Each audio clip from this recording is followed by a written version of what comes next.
Dans la première vidéo, nous avons vu quelques types de muscles qui constituent notre organisme et leur rôle dans la contraction musculaire.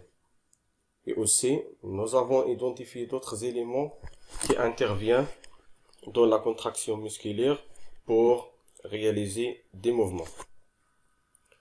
Donc, dans cette partie, ou bien dans cette vidéo, on va traiter seulement la partie numéro 3, la partie qui concerne les propriétés qui sont liées aux muscles squelettiques. Donc, pour répondre à cette question, on va réaliser des expériences suivantes.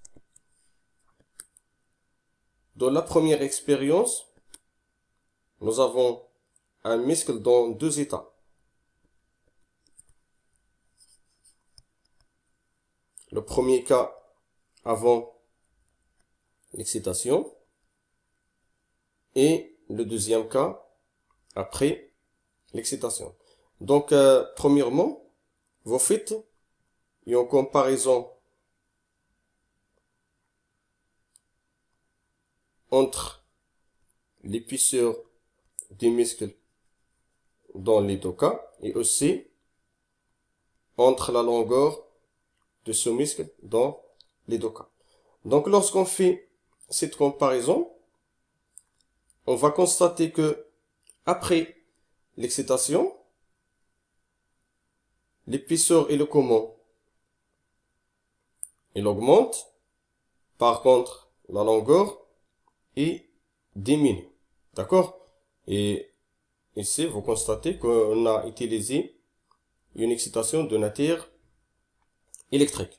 Donc, le muscle, il fait une réaction après une stimulation et on déduit que le muscle se caractérise par une propriété de l'excitabilité.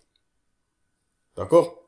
C'est-à-dire que le muscle a une capacité de la réception d'une excitation et de faire une réaction après cette stimulation.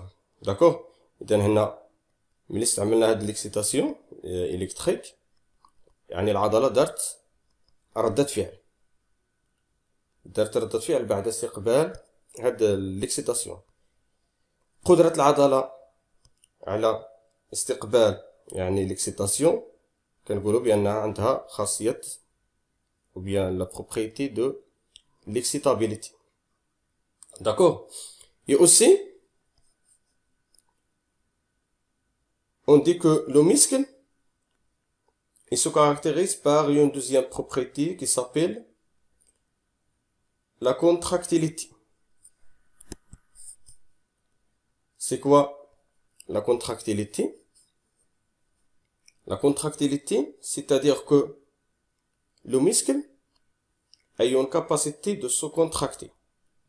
إذن هنا لاحظوا هنا ملي العضلة كتستقبل واحد الاكسيتاسيون يعني هنا كدير واحد ردة فعل اللي هي عملية تقلص.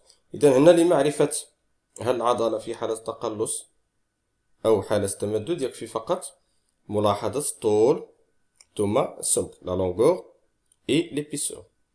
إلا كان la longueur كينقص كينخفض و l'épaisseur كيرتفع في هذه الحالة كنقولوا بأن العضلة في حالة تقلص. فهمنا؟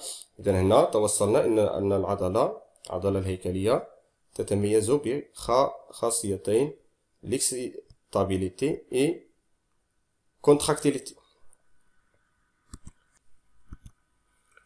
Donc on va réaliser d'autres expériences pour atteindre à autre propriété. Dans la deuxième expérience, on va fixer l'un des extrémités du muscle sur un support et on place sur l'autre une masse de 30 grammes. Et on va constater que le muscle est dilaté. Et après, on va retirer cette masse sur cette extrémité et vous remarquez que le muscle, il reprend sa longueur initiale. دونك في هاد الاكسبيريونس اذا خدينا واحد الطرف ديال العضله الهيكليه درنا ليه التثبيت، ثم نضع في الطرف الثاني كتله تزن 30 غرام. اذا الملاحظه التي نلاحظها بعد اضافه الكتله ان العضله تتمدد، يعني لمعرفه تمدد العضله يكفي فقط مقارنه الطول، وسوف تلاحظون ان الطول يعني بعد اضافه الكتله الطول يزداد. ثم بعد ذلك يعني نقوم بإزالة هذه الكتلة، ثم نلاحظ يعني عودة العضلة إلى طولها الأصلي.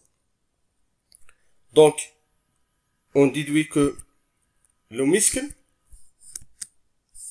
il a une troisième propriété qui est l'élasticité. خاصية المرونة. إذا لاحظوا معي بأن العضلة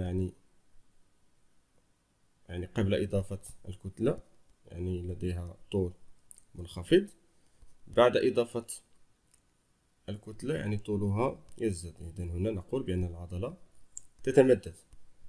بعد إزالة هذه القوة ولا هذه الكتلة يعني التي تسببت في تمدد العضلة، نلاحظ أن العضلة تعود إلى طولها الأصلي. إذا هذه الخاصية هي اللي كنسميوها خاصية المرونة. Donc en passant à l'expérience suivante. Donc dans cette expérience, on va réaliser même expérience précédente, mais ici, au lieu d'utiliser la masse de 30 grammes, nous utilisons la masse de 60 grammes. Et lorsqu'on place cette masse sur un plateau, on constate que le muscle est dilaté. D'accord? Et lorsqu'on retire cette masse, on constate que le muscle ne reprend pas sa longueur initiale. D'accord? إذا هنا في الحالة يعني في هاد l'expérience إذا درنا نفس l'expérience السابقة، فقط يعني هنا قمنا بتغيير الكتلة. عوض هنا استعمال الكتلة ديال 30 غرام قمنا باستعمال كتلة ذات وزن 60 غرام.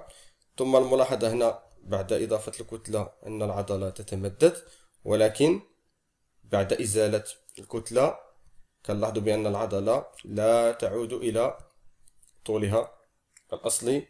Donc, on déduit que l'élasticité du muscle squelettique est limitée محدودة، بمعنى أن العضلة عندها القدرة على يعني العودة إلى طول أصلي، يعني بعد تطبيق قوى معينة، ولكن بعد يعني تطبيق قوة أكبر من طاقة العضلة. في هذه الحالة العضلة تفقد خاصية المرونة. En résumé, donc les muscles squelettiques se caractérisent par trois propriétés: l'excitabilité, la contractilité et l'élasticité. On a dit que l'élasticité du muscle est limitée.